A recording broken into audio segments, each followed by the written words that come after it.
Hi! Masaganang buhay! Nandito po ngayon sa Novaliches, Quezon City, ano? Dito po sa Rebisco Imelda Farm na pag-aari po ni Mama Marisa, no? Napakaganda po ng kanilang mga tanim dito. Ito po ano na, no? Na-harvest na po yung mga ulan ng mga tanim. Ito panibagong tanim na naman. Silipin po natin ang kanilang garden. So yan po yung kanyang mga tanim, no? Yung kanyang sigarilyas palipas na pero ang dami pa rin bunga. Ayan po yung mga sigarilyas niya, oh. Yan. Palipas na pero patuloy pa rin nagbubunga.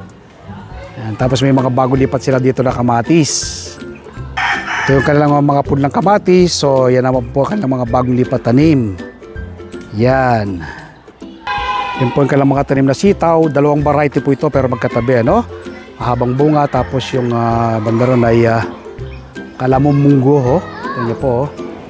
Yan. Tapos dito meron siyang kakaibang talong, eh. Napaka laki niya, oh. Tuloy-tuloy daw po magbunga. Ito po, kita niyo po mga bunga, oh. Talong niya, oh. Ayan, oh. Ito po mga bunga, oh. Ayan. Ayan. So ang taas po niya, oh.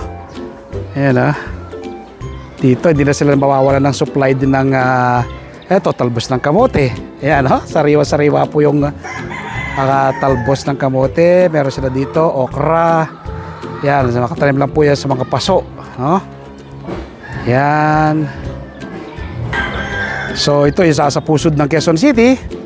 Pero nagagawa pong magtanim yung grupo ni Mama Marisa, no?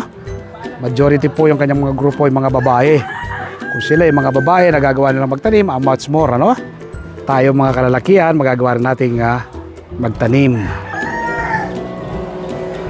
Invite po namin kayo, no? This coming Sunday, mapapanood po ninyo yung aking interview at farm tour sa amin ni Ma'am Marisa Guzzi, no? Dito po yan sa Novaliches, Quezon City. Ang kanyang grupo ng mga kababaihan, tsaka yung grupo ni Sir Henry, no? Henry Hiron, si pong presidente ng Federation of Urban Farmers, ay sila po ang nag-a-assist, ano? Sa mga kababayan natin dito sa Quezon City. Bahay din lang dito sa Quezon City, lumabas na nga sila ng ibang area. Meron na rin po silang ina-assist si Sir Henry sa area ng Tarlac. Ang kagandahan po kay Sir Henry, ano, yung kanyang federation, sila po yung nagpupunla. Tapos ipinamimigay po nila sa mga gustong magtanim. Dati totally libre raw po, pero ngayon yung bawat isang kunyari po yung kamatis, nasa isang dangkal ng laki, yung talong, mga gano'n na laki, isang dangkal, binebenta na ng 2 pesos. Nang sa ganun po ay yung kanilang pagod, puunan ay kahit hindi man maibalik, meron silang pambili uli ng panibagong seeds.